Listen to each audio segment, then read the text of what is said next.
معزز سامعین السلام علیکم، امید کرتا ہوں کہ آپ سب خیریت سے ہوں گے۔ کافی ٹائم سے سوچ رہا تھا کہ ایک ویڈیو بناؤں، لیکن پھر سوچتا تھا کہ نہیں، ضرورت نہیں ہے۔ لیکن اب فیل ہوتا ہے کہ جیسا کہ آپ نے دیکھا کہ ابھی کچھ ٹائم پہلے جڑاوالا کے اندر ایک واقعہ پیش آیا، جس کے اندر جو نان مسلمز ہیں ان کی تمام عبادت گاہوں کو چلایا گیا، ان کو گھر سے بے گھر کیا گیا۔ بہت سے اینکرز نے، بہت سے لوگوں نے اس کے اوپر ریویوز کیے، سارا کچھ کیا، اور میرے خیال سے کہ کئی چیزیں صحیح بھی تھیں، کئی چیزیں نا سمجھ سے باہر بھی تھیں۔ اگر بینگ آ مسلم ہونے کے ناطے ہم اس چیز کو سوچیں نا، تو میرے خیال سے جتنی تکلیف نبی پاک صلی اللہ علیہ وسلم کو ہوگی نا اس عمل سے، جو میری ایک رائے ہے، ایک سوچ ہے کہ آپ نبی پاک صلی اللہ علیہ وسلم نے اپنی زندگی کے اندر کبھی بھی اللہ تعالیٰ سے اپنے لیے کچھ نہیں مانگا۔ ہمیشہ آپ نے اگر اپنے لیے کچھ مانگا تو صحت اور تندرستی والی زندگی مانگی اللہ رب العزت سے۔ آپ نے ہمیشہ ایک ہی اللہ تعالیٰ کے آگے عرض کی کہ یا الہی میری امت، یا الہی میری امت، یا الہی میری امت۔ اب وہ کیوں یہ بات بار بار کرتے ہیں، فرماتے ہیں؟ کیونکہ ان کو پتہ تھا کہ ہم لوگ اپنے دین کو سمجھنے کے لیے صرف ان چیزوں کو سمجھیں گے جس کے اندر ہمارا اپنا مفاد ہوگا۔ ہم کسی ایسی چیز کو نہیں سمجھیں گے کہ جس کے اندر آپ یہ کہہ سکو کہ جس کے اندر دین کی سمجھ آئے۔ اگر آپ قرآن پاک کو اسٹڈی کریں، جہاں تک میں نے اسٹڈی کیا، میں غلط بھی ہو سکتا ہوں، جہاں تک میں نے پڑھا ہے یا جو میرے پیچھے والوں نے مجھے سمجھایا ہے، اس کے اندر میں نے کہیں پہ یہ چیز نہیں دیکھی کہ اللہ تعالیٰ کی ذات نبی پاک صلی اللہ علیہ وسلم کے لیے کو یہ فرما رہی ہو کہ اس فرقے کا جو ہوگا وہ جنت میں جائے گا، یا وہ میرے سب سے محبوب ہوگا، یا میرے سب سے قریب ترین ہوگا۔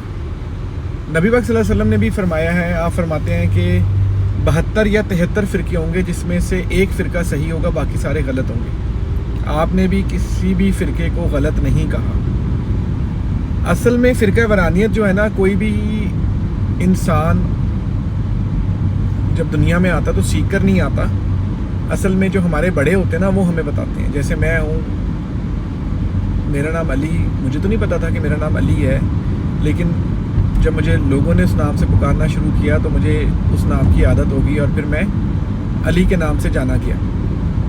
اسی طرح بڑے ہی آپ کو بتاتے ہیں کہ آپ اہل تشریع ہو یا اہل سنت ہو۔ اسی طرح وہ آپ کو بتاتے ہیں کہ آپ وہابی ہو، دیوبندی ہو، اہل حدیث ہو، یا جو بھی وٹ ایور جس فرقے سے آپ تعلق رکھتے ہیں، وہ آپ کے بڑے آپ کو بتاتے ہیں۔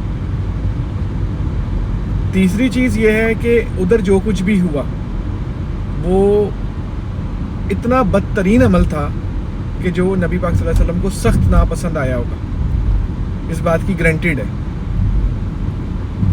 نان مسلمز کچھ بھی کریں، آپ کے اوپر سب بچہ اس کہانی کو جانتا ہے کہ ایک بوڑھی عورت تھی، وہ آپ پہ کوڑا پھینکا کرتی تھی، وہ بیمار ہو گئی، آپ نے جب آپ کے اوپر 2 دن اس نے کوڑا نہیں پھینکا تو تیسرے دن یا چوتھے دن آپ اس کے گھر گئے تو بیمار تھی، تو آپ نے اس کو کھانا پکا کے دیا، اس کی عیادت کی، اس کی خدمت کی، اور آخر کار جب اس نے آپ کا یہ رد عمل دیکھا تو اس نے دارہ اسلام کے اندر آ کے آپ کے ہاتھ پہ اسلام قبول کیا۔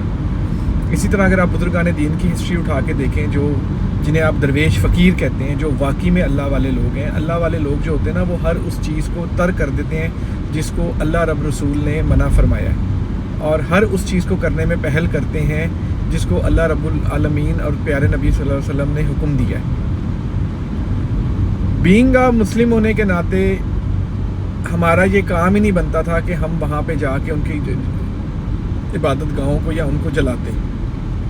اگر آپ ہسٹری اٹھا کے دیکھیں پاکستان کی یا مسلمانوں کی، تو پاکستان کا کوئی اتنا میجر کردار ہے ہی نہیں۔ تاریخ اگر اٹھا لیں، تاریخ اگر آج سے کچھ عرصے پیچھے کی اٹھا لیں، تو اس کے اندر کہیں پہ بھی پاکستان کا کوئی کردار نہیں ہے۔ پاکستان کو تو وجود میں 75 سال ہوئے ہیں، اور ہم ان 76 سالوں کے اندر جو ہے، یا زیادہ بھی ہوئے ہوں گے اگر آپ اس کو دیکھیں، تو مجھے نہیں لگتا کہ بینگ آ پاکستانی ہم نے ابھی تک کوئی بھی ایسا کام کیا ہے کہ جس کو ہم یہ کھڑے ہو کے دنیا کے اندر فخر سے کہہ سکیں کہ ہمارے پاکستان کی طرف سے ایسا کوئی کام مسلمانوں کے لیے ہوا ہے۔ ٹھیک ہے، ہم لوگ اصل میں بالکل اپنے دین سے، ابھی نبی پاک صلی اللہ علیہ وسلم کی سنت سے، ان چیزوں سے بالکل ان چیزوں کو ترک کر چکے ہیں. ہم نے اپنے آپ کو اللہ رسول سے اتنا دور کر لیا ہے کہ جس کی وجہ سے ہمیں آج یہ سمجھ نہیں آ رہی کہ ہم اپنی زندگیوں کے ساتھ کر کیا رہے ہیں اور ہم آنے والی اپنی نئی نسلوں کے ساتھ بھی کیا کریں گے. ماڈرنائزیشن کا زمانہ آ چکا ہے. ہر بندہ اس وقت اپنے اسٹیٹس اور اپنی جو ہے وہ لائف کو بہتر کرنے کے لیے اندھا دھن محنت کر رہا ہے، جبکہ ان چیزوں کا قرآن میں کہیں پہ بھی ذکر نہیں ہے. اگر کوئی یہ سوچتا ہے نا کہ میرے پاس آج اتنا پیسہ اور میری محنت کی وجہ سے ہے، تو میرے خیال سے سب سے زیادہ محنت ایک ریڑھی لگانے والا اور ایک جو مزدور ہوتا ہے نا، جو پتھر کوٹتا ہے، جو بلڈنگیں بناتا ہے.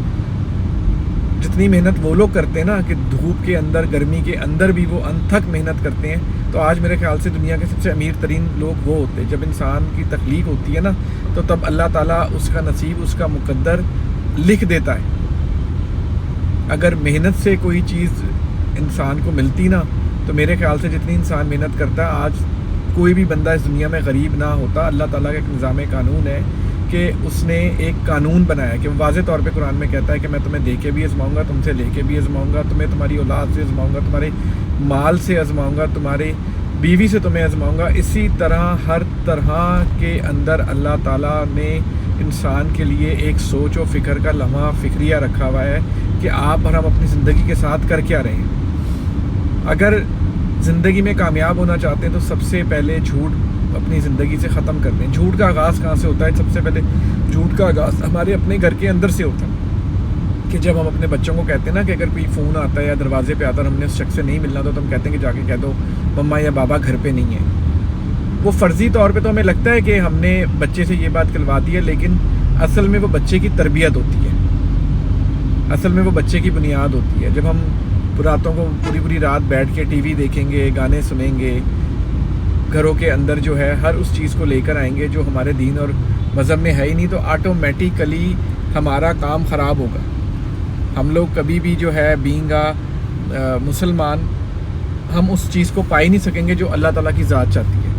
اللہ تعالیٰ کی ذات کبھی بھی اپنے بندے کے لیے برا نہیں چاہتی، کیونکہ اس نے اس کو پیدا کیا ہے.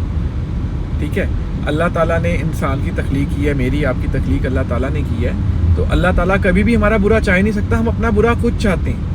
جب ہم جھوٹ بولیں گے، جب ہم لوگوں کو تکلیف دیں گے، لوگوں سے حسد کریں گے، لوگوں کے لیے برا سوچیں گے، تو پھر یہی ہوگا نا. جبکہ اگر آپ اپنے نبی، اگر آپ یہ بات مانتے ہیں کہ آپ نبی کی امتی ہیں، تو پھر آپ کی ذات سے کسی کو تکلیف ہونی نہیں چاہیے. نبی پاک نے کبھی کسی کی ذات کو تکلیف نہیں دی. نبی پاک صلی اللہ علیہ وسلم کی ذات نے ہمیشہ لوگوں کے لیے آسانیاں پیدا کی، یہاں تک کہ نون مسلمز تک کے لیے آسانیاں پیدا کی ہیں. آپ نے کبھی غیر مسلمز کے ساتھ ایسا رویہ ہی نہیں رکھا جو ہم لوگ رکھتے ہیں. آپ نے کبھی بھی کسی کے ساتھ ایسا برتاؤ رکھا ہی نہیں کہ جس کی وجہ سے یہ کہا جائے کہ آپ کی ذات سے کسی کو تکلیف ہوئی ہو. تو ان کے امتی ہونے کے ناطے ہم تو بے تحاشا لوگوں کو تکلیف دیتے ہیں نا. ہم تو لوگوں کے لیے آسانیاں پیدا کرنا چاہتے ہی نہیں ہیں. ہم تو چاہتے ہیں کہ بس ہمارے جو حق ہے، ہم جو ہمارے لیے جو بہتر ہو ہم وہ کر لیں، باقی دنیا کی خیر ہے. باقی دنیا میں جو مرضی ہوتا رہے، آپ کو کوئی انٹرسٹ ہی نہیں ہے. تو میں آپ سب سے گزارش کروں گا کہ سب سے پہلے تو قرآن پاک کو اسٹڈی کریں، قرآن کو سمجھیں کہ قرآن آپ کو کیا کہہ رہا ہے. قرآن کو سمجھیں کہ قرآن کے اندر زندگی گزارنے کی ہر چیز موجود ہے. آپ کو کہیں جانے کی ضرورت ہی نہیں ہے. اگر آپ اپنی زندگی میں صرف قرآن کو لے آئیں گے نا، تو آپ کو تمام کی تمام کہانی سمجھ میں آ جائے گی. بہت شکریہ.